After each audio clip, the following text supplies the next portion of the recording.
우리가 교회에서 많은 설교를 듣고 또한 많은 성경 공부도 하고 많은 이야기를 나누면서 듣는 이야기 중 하나가 바로 복에 관한 이야기입니다. 사실 우리 한국교회가 80년대, 90년대 성장함에 있어서 우리가 한국이란 나라의 그런 경제 성장과 맞물려 돌아갔던 영향이 전혀 없었다고는 할 수 없습니다. 그만큼 우리가 잘 먹고 또한 잘 입고 또한 많은 것을 누리게 되면서 그것이 하나님의 은혜와 연결시키게 되면서 교회가 많이 성장한 것은 사실입니다. 교회 내 교회에 와서 하나님께 예배드리고 많은 축복을 받는 것이 있는데 그것이 우리의 모든 범사가 다 형통하고 그리고 건강하고 물질을 많이 얻고 또 평안해지는 것 이런 것들을 누리는 것에 대해서 많은 이야기를 하고 또한 그러한 이야기를 하게 되면 우리는 우리 스스로가 아멘으로 화답하면서 그것을 믿고 신앙생활을 하는 것이 사실입니다. 물론 교회에서 우리 함께 보는 성경에 보면 하나님께서 우리에게 주시는 많은 축복에 관한 이야기가 담겨져 있습니다.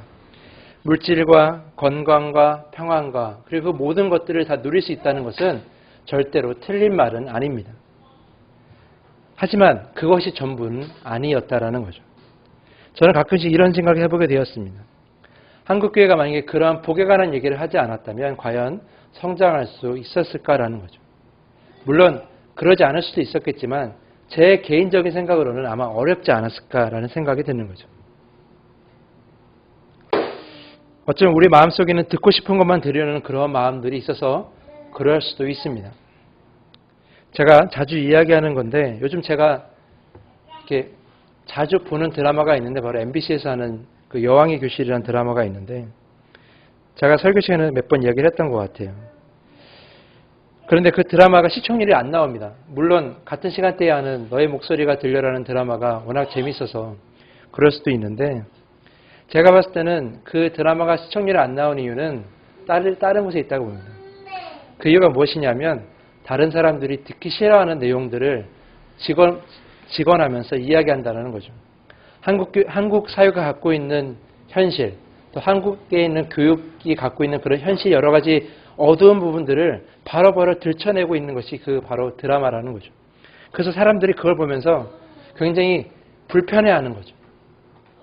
제가 몇 주 전에 설교한 예배에 관한 불편한 진실이라는 설교를 들었는데 한 적이 있는데 그런 설교를 하게 되면 사실은 사람들이 굉장히 불편해합니다. 그 설교를 들었던 제 설교를 제가 인터넷에 올리고 그러면 저희 인천 북지방 교육자들이 꽤 많이 보거든요. 저도 모르는데 설교 봤다고 이야기하더라고요. 잘 봤다고. 근데 얘기를 나누면서 이런 얘기를 했습니다. 사람들이 그런 얘기를 듣기 좋아하지 않는 수도 있다라는 거죠. 저도 그걸 알고 있습니다. 근데 교회에서 듣기 좋아하는 얘기만 하면 과연 우리의 삶은 발전이 있을까라는 생각이 있는 거죠. 우리나라 사람들은 특히 듣고 싶은 말만 자꾸 들으려 하다 보니까 한국교회가 성장하려다 보니까 듣기 좋아하는 말만 하게 되는 거죠. 그래서 복에 관한 얘기, 잘 된다는 얘기를 그렇게 많이 하게 되는 겁니다.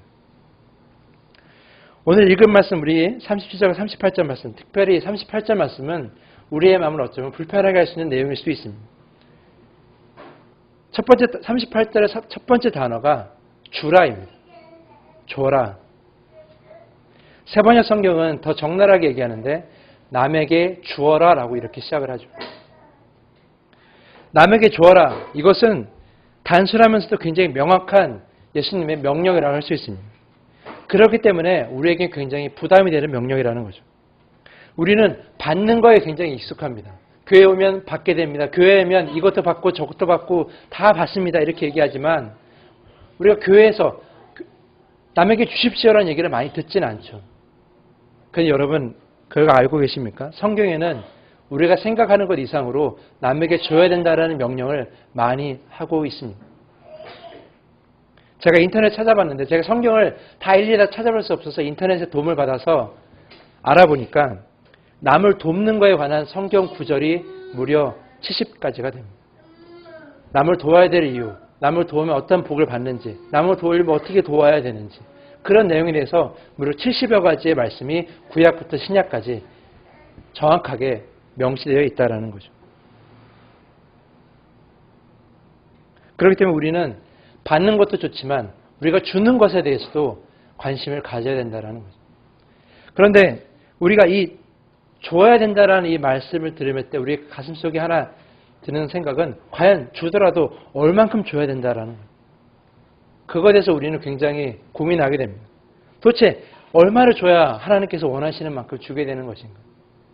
도대체 남에게 주라 그랬는데 얼만큼 줘야 되냐는 거예요.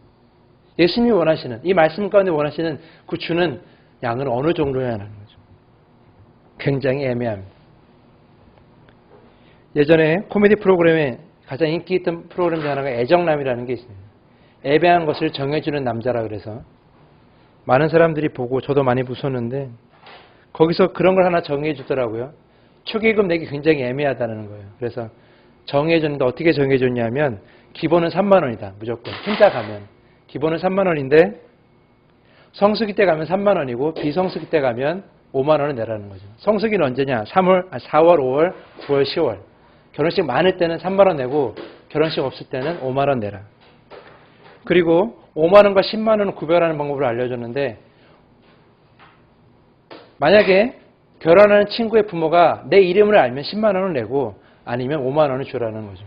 그럼 내 친구의 부모가 내 이름을 아는지 모르는지 어떻게 아느냐. 그래서 애매하다 그러면 우선 봉투에 5만 원 넣고 갔다가 친구의 부모님께 인사할 때 친구 부모님이 내 이름 불러준다. 왔구나. 그러면 이름 불러줘서 부르면 5만 원 더 넣어서 끼워주고 아니면 그냥 5만 원만 내라. 이렇게 애정남에서 정해준 걸 본 적이 있습니다. 굉장히 재밌는 내용인데 제가 굉장히 재미없게 얘기한 것 같은데 어쨌든 그런 걸 정해준 거예요. 근데 애정남이 이렇게 인기 있었던 것은 우리 사회에 이렇게 애매한 게 굉장히 많이 있다는 거죠. 특히 내가 받는 거는 많이 받으면 되거든요. 근데 주는 거는 되게 애매한 거. 얼만큼 줘야 될지 참 모르는 거죠. 한 달 수입의 몇 %를 줘야 되는가. 도대체 한 달에 우리가 100만 원을 받으면 몇 %를 줘야 하나님께서 원하시는 만큼 주는 것인가. 교회도 마찬가지죠. 교회가 예산을 세우면 몇 %를 구제사역에 남을 돈을 위해 써야 되는가라는. 감자탕 교회 이야기라는 책이 있는데 그 교회가 진짜 감자탕이라는 교회는 아니고 교회가 있는데 그 교회 간판은 거의 없고 감자탕집 큰 간판이 보여가지고 감자탕 교회라는 데가 있거든요. 그 교회 이름은 유명하지 않아요. 차라리 감자탕 교회라고 더 유명해졌는데 그 교회에는 예산을 세우면 30%를 무조건 구제사역이나 장학사업에 사용한다고 합니다. 그런 교회도 있어요. 몇 % 딱 정해놓고. 그런데 사실 정하기란 쉽지 않죠. 근데 생각해보면 정해지는 것이 좋은 것만은 아니라고 생각을 합니다. 11조가 그렇죠. 11조는 사람들이 생각하기에 모든 것의 10%를 내야 된다라고 생각을 합니다. 근데 이 10%가 굉장히 애매해요. 월급을 받으면 월급의 10%인가? 본봉의 10%인가? 아니면 상여금 포함한 10%인가? 사업하는 사람이면 세금 낸 거 포함해서 10%인가? 세금 뗀 거 10%인가? 이런 거에 대해서 많이 헷갈려 한다는 거죠. 그리고 나서 판단하는 거죠. 저 사람은 10%를 다 못 냈으니까 뭐 도둑놈이야. 하나님 걸 훔친 사람이야. 뭐 이러면서 다른 사람에게 상처 주고 이러한 말을 많이 듣는 걸 보게 됩니다.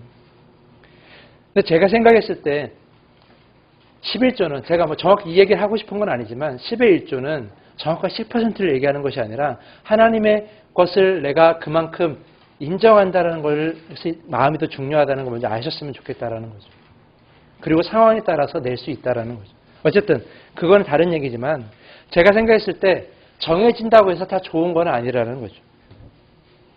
그래서 예수님께서 오늘 말씀을 통해서 굉장히 기막힌 방법으로 우리에게 어떻게 줘라라고 방법을 제시한다라는 거죠. 기막힌 기준을 제시합니다. 그게 무엇이냐면 바로 38절 후반부인데요. 제가 읽어드리겠습니다. 너희가 헤아리는 그 헤아림으로 너희도 헤아림을 도로 받을 것이다 라고 이렇게 얘기해요. 세 번역으로 읽어드리면 이렇습니다. 너희가 되질하여 주는 그 되로 너희에게 도로 되어서 주실 것이다 라는 거죠. 38절 말씀을 읽어보면 예수님께서 이 말씀을 하실 때 되라는 단어를 사용합니다. 되가 무엇인지 여러분 잘 아십니까? 혹시 젊으신 분들은 잘 모르시겠지만 되는 아주 오래전부터 곡식이나 가루 혹은 액체 따위를 담아서 분량을 헤아리는 데 썼던 그릇 같은 거예요. 혹시 보신 거 있습니까? 네모나게 생긴 나무, 주로 나무로 만드는 사각형으로 된 거. 저는 어렸을 때 기억이 있는데 시장 가면 다 그걸로 곡식을 나눠줬던 기억이 나요. 곡식을 주거나 아니면 뭘 담아주면 그걸 주죠. 그래서 그걸 깎아서 주는 사람은 굉장히 좀 마음이 좀 베풀지 못하는 사람에게 담아서 산처럼 주면 더 많이 준다고 이렇게 생각했던 것이 기억이 나는데 그것을 되라 그러죠. 예수님께서 오늘 말씀하실 때 그 되라는 걸 사용합니다. 그런데 이 되를 가지고 얘기하시면서 뭐라고 말씀하시냐면 너희가 되질하여 주는 대로 너에게 내가 줄 때 그 되를 내가 너에게 사용해서 줄 거라는 거죠. 아까 말씀하신 대로 그 되를 사람들이 똑같이 쓰면 좋겠지만 속이는 사람들이 있었다라는 거예요. 되를 작게 만들면 한 대를 팔아도 작게 주니까 그 모양을 다 다르게 했다 그럽니다. 근데 그게 성경에서 그런 얘기가 나요. 구약 복음에 신명기 25장 15절에서 16절을 같이 보면 이런 말씀이 있습니다.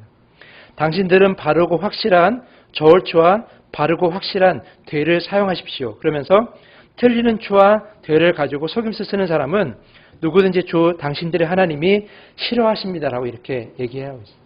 그러니까 그 당시에도 예수님이 살았던 그 이스라엘 시대에도 되 같은 걸 사용했다는 거죠. 그렇게 제일 쓰였던 그런 상자, 그런 것들을. 그래서 그 되를 속여서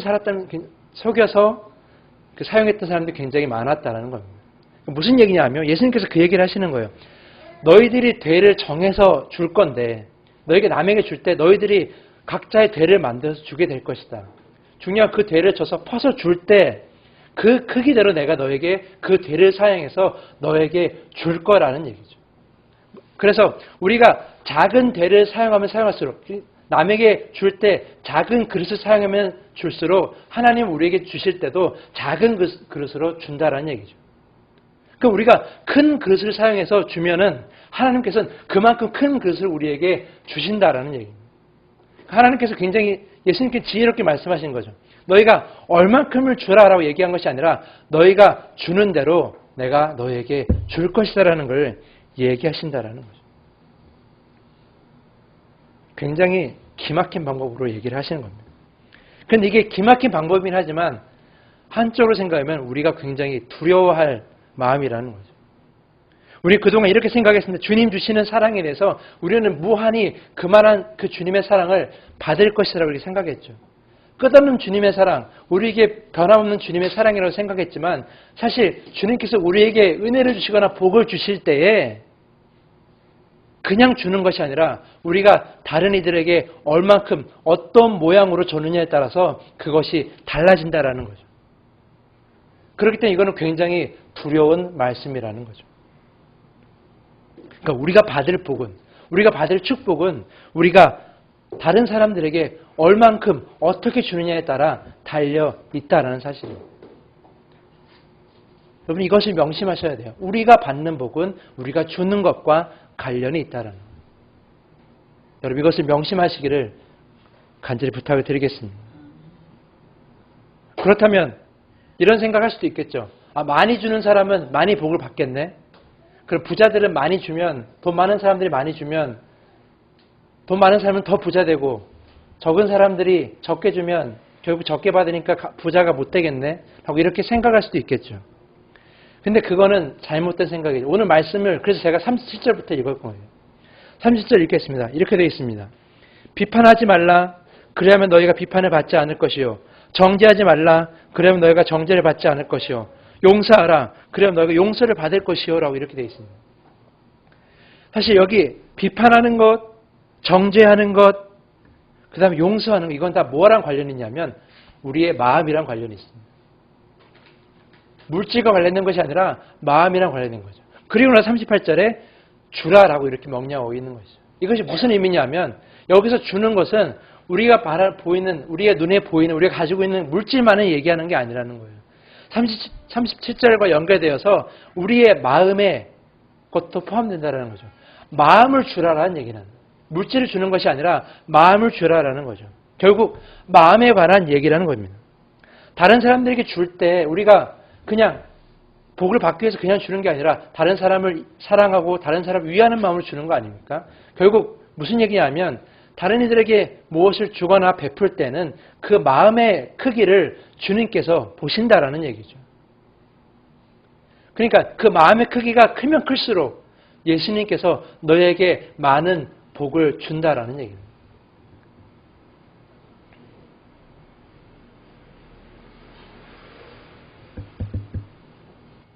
우리의 마음이 크면 클수록 다른 사람을 용서하게 되고 다른 사람을 비판하지 않게 되고 다른 사람에게 정죄를 안 하는 것처럼 우리의 마음이 크면 클수록 우리가 가진 것 내에서 우리가 할 수 있는 것 내에서 그만큼 줄 수 있다라는 거죠. 우리가 줄 수 있는 것이 물질만 있습니까? 아까 제가 광고 시간에 말씀드렸던 것처럼 다른 사람들에게 양보하는 것, 다른 사람들을 위하는 것, 그런 모든 것들도 우리가 법규를 지켜 다른 사람에게 피해를 주지 않는 것도 다 주는 것이라고 할 수 있는 것이죠.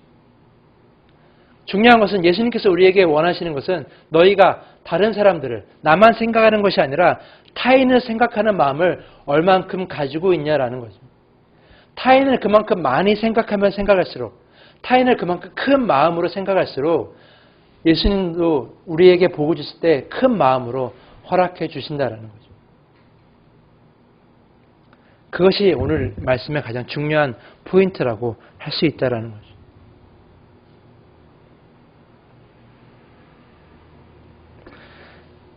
어제 우리 딸 아이의 돌잔치를 했었는데 제가 사진전을 하면서 첫 번째 사진에 제가 설아야라는 이름의 뜻을 쓰고 그 밑에 말씀을 적은 게 오늘 읽은 말씀 6장 38절 말씀입니다. 제가 이 말씀을 설아에게 제 딸에게 주는 말씀을 정한 이유는 물질을 많이 주는 것이 중요한 것이 아니라 마음을 넓게 가지라는 것을 의미해서 이 말씀을 정한 거죠. 마음을 넓게 가지고 마음을 크게 가지면 다른 사람을 이해하고 사랑하는 폭도 그만큼 넓어진다라는 거죠. 설아라는 이름의 뜻이 베풀수록 높을 아자입니다. 베풀면 베풀수록 높아진다라는 거죠. 이 높아지면 누가 높아지느냐? 사람이 높아지는 것이 아니라 주님께서 높아지는 것이죠. 오늘 말씀과 연관된다고 할 수 있습니다. 우리가 다른 사람들에게 큰 마음을 가지고 베풀고 용서해주고 우리가 받아들이고 그리고 비판하지 않고 정죄하지 않으면 그만큼 우리의 마음을 사람들에게 주게 되면 사람들이 우리를 높이는 건 물론이거니와 주님께서도 우리 자신들을 높여주신다라는 얘기예요. 큰 은혜로 큰 그릇을 가지고 우리가 베푼 만큼 그 큰 그릇을 가지고 우리를 높여주신다라는 거죠. 그래서 낮아지려고 하는 자가 낮아지는 거고 낮아지는 자가 높아지는 거고 높아지는 자가 낮아지는 이유가 거기에 있다라는 겁니다. 저는 담없는 교회를 개척할 때도 이런 마음을 가지고 개척을 했습니다. 개척교회가 지역 주민들과 지역 사회에 줄 수 있는 것이 무엇이 있겠습니까? 돈도 풍족하지 않은데. 그래서 제가 생각한 건 이거죠. 교회가 줄 수 있는 것은 교회밖에 없다라는 거예요. 그래서 이 교회를 오픈하게 된 거죠. 초반에는 많은 사람들에게 우리가 차를 주면서 그리고 헌금을 받으면서 이렇게 차를 대접하고 이렇게 했는데 제 마음속에 드는 생각이 그거였어요. 마치 장사하는 것 같다. 우리가 허가를 내지는 않고 마치 장사하는 것 같다라는 생각이 드는 거죠. 물론 싸게 주는 것도 다른 사람들에게 주는 거라고 할 수 있지만 그러나 싸게 주면 주변에 커피숍 하는 사람들에게 상인들에게 피해를 준다는 생각이 든 거죠. 결국은 우리가 다른 사람을 위한다고 하지만 결국 다른 사람을 피해주게 되고 나의 이익을 챙기는 것 같은 그런 생각이 들어서 다른 사람들에게 차를 파는 이런 것들은 제가 그만두게 된 거죠. 그럼 어떻게 하면 담원교를 통해서 우리가 다른 이웃들을 사랑할 수 있게 될까? 우리가 줄 수 있을까라는 생각을 하게 됐을 때 제가 생각한 것이 이 교회 공간을 그냥 주자라는 생각이 든 거죠. 제가 우리 딸 아이 돌잔치 준비하면서 사진전을 열려고 했을 때 사실 여기서 할 생각이 없었습니다. 왜냐하면 교회가 좀 좁아서.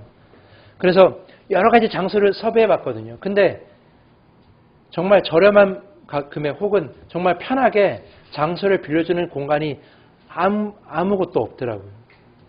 그러면서 생각했죠. 어쩌면 교회라는 공간을 다른 이웃이나 지역 사회에게 공간을 내주면 참 좋겠다라는 생각을 하게 되었습니다. 많은 장애인 단체나 혹은 좀 영세한 단체들이, 사회복지 단체들이 무슨 전시회나 무슨 행사를 하려고 할 때 공간이 많이 부족하거든요. 그럼 우리 교회 공간을 빌려주는 거죠. 그리고 혹은 사람들이나 이런 가족 모임 할 때 장소가 좁다 그러면 교회 공간을 빌려주는 거죠. 파티 장소나 이런 것들. 사실 어저께 저희 돌잔치도 이렇게 파티를 한 거나 마찬가지죠. 교인교대 학생들이 여기 있는데 교인교대 학생들이 스터디할 때 장소 없다 그러면 와서 공부하게 할 수 있는 거죠. 또한 재능 기부 받아서 우리 강연 같은 거 만들어가지고 지역사회 주민들한테 정말 이득이 되는 그런 강연들 여기 만들어서 하면 교회가 공간도 오픈할 수 있고 그리고 사람들에게 도움이 될 수 있는 그러한 것들을 할 수 있다고 생각이 드는 거예요. 그래서 저는 이러한 사역들을 공간사역이라고 이름을 붙여보고 싶었던 겁니다. 담없는 교회가 공간사역을 하게 되면 교회가 지역사회에 줄 수 있는 것 최대한을 줄 수 있구나라는 생각을 하게 된 거죠. 많은 교회들이 많은 돈을 들여서 건축을 하고 건물을 짓고 있지만 사실 사용하는 것은 일주일에 한두 번이라는. 저는 그것이 굉장히 아깝고 굉장히 안 좋은 것이라 생각했습니다. 제가 만약에 나중에 교회를 좀 조그맣게 짓게 되는 기회가 온다면 저는 일주일 내내 열려져 있는 그런 교회를 만들고 싶은 거죠. 어떻게든지 활용되는 교회. 뭐 연극을 하든 공연을 하든 뭐 돌잔치를 하든 파티를 하든 아니면 뭐 전시회를 하든 지역사회에서 무료로 사용할 수 있는 그런 공간을 마련해서 열어놓고 마음껏 사용하십시오라고 이렇게 하고 싶은 거죠.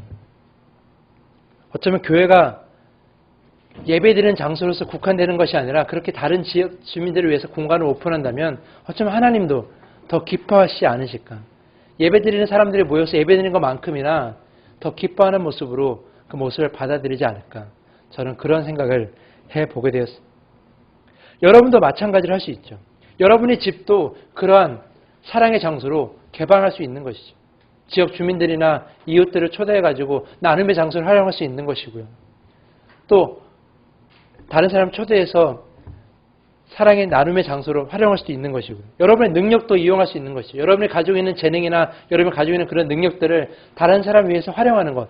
이러한 모든 것들이 꼭 물질만 나누는 것뿐만 아니라 다 이런 것들도 다 나눔 안에 포함이 될 수 있다는 거죠. 중요한 것은 무엇이냐면 돈이 전부가 아니라는 거죠.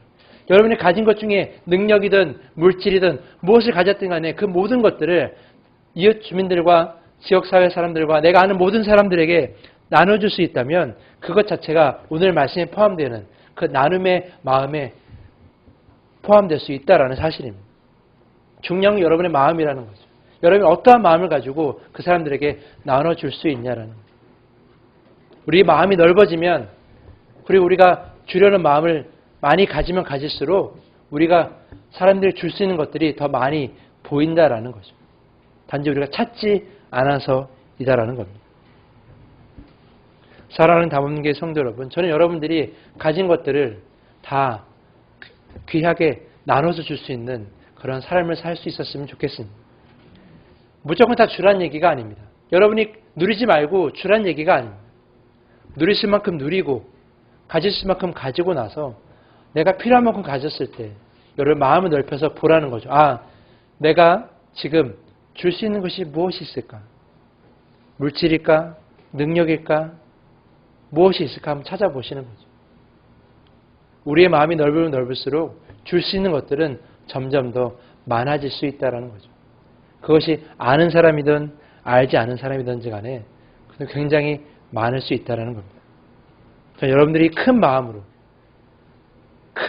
여러분이 다른 사람들에게 베풀 수 있다면 아마 여러분이 아시는 것보다 더 상상할 수 없는 더 큰 마음으로 예수님께서 여러분들을 축복해 주실 것이라 저는 확신합니다.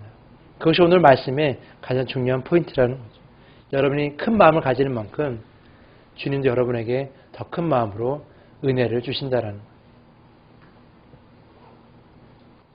오늘 이제 말씀을 마치려고 합니다. 저 아이가 가지고 노는 장난감 중에 블록 이렇게 쌓기가 있는데 이렇게 구멍에 넣는 게 있어요. 넣는 게 있는데 모양이 맞아야만이 이렇게 들어갈 수가 있습니다. 모양이 맞지 않은 건 이렇게 들어가지 않아요.